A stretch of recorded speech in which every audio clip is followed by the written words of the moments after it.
How's it going, guys? I'm staying in this tiny cabin for a few days and it's completely off the grid, and I wanted to give you guys a tour of it, but it's looking like it's about to rain, so we got to do this quickly.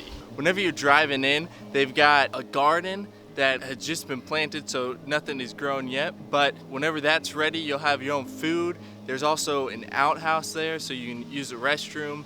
Once the garden is going, you could live here and never leave. I mean, you'll have food there, you go to the restroom, you can go not very far, get some water, and you could hunt right off your front porch and get a deer, and then you've got meat, vegetables, and water, and that's all you really need to survive. So it's pretty cool here. It's about 380 square foot, give or take. I measured it, I'm not exact with it. Some friends of mine own it and they're letting me stay in it for a few days, and they gave me permission to give you guys a tour of it, and it's really rad. My friends built it themselves. Very cool. So let's start with the outside. As you can see, we got the cabin here, we got the front porch. On the front porch we got a little bit of firewood, a chair, and then if we come around to this side of the house, on the side of the house you've got a chimney, and you come around back and right under this box is a car battery. So the cabin isn't completely without electricity. There is enough electricity to power the LED lights that are inside, and so at nighttime you can see what you're doing, but there's not enough electricity to like charge your laptop or batteries or anything like that.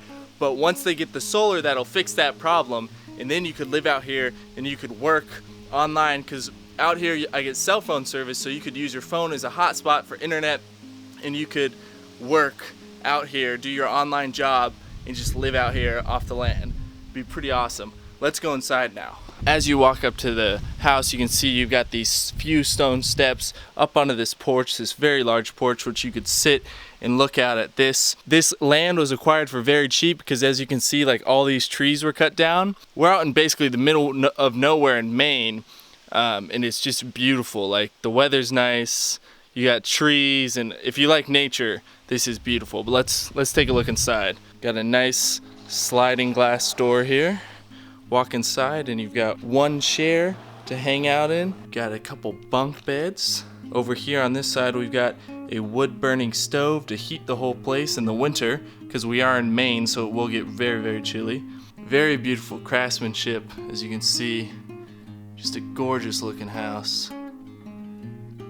Since there's no electricity, there's no refrigeration yet, but for cooking, down here we've got a propane stove, all the pots and pans that you could need. Open the window so that you don't die of carbon monoxide poisoning, and you cook your dinner. As you can see, this window cranks right open. Pretty nice view, if you ask me. I like it a lot. As you can see here, there is a sink, but like I said, there is no running water, but you can have this sink working, which I'll show you in just a few minutes. But right now, it's the tank's not filled up. Got a few essentials: coffee cup, coffee maker, tea, just other foods. Over here, this is full of clean drinking water, spring water. Actually, I brought up like 8 gallons of spring water that I stopped at a spring in New Hampshire and brought them up for drinking water. You have to go fetch your own drinking water, but there's a natural spring not too far from here, so you just take your car, take a bunch of gallons, empty gallon jugs, and go and fill it up, and then you've got clean drinking water for however long you bring. But I brought up 8 gallons for me, so that'll last me about a week probably. Right next to the sink, we got the light switch to power that LED light there, which lights up the whole cabin at night. And then we've also got one right above the sink here, which flips on and off.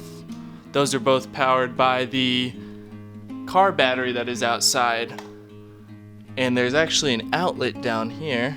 There is an outlet back there, so if you really needed to charge something, you could, but you definitely drain the car battery and then you'd be out of luck for light.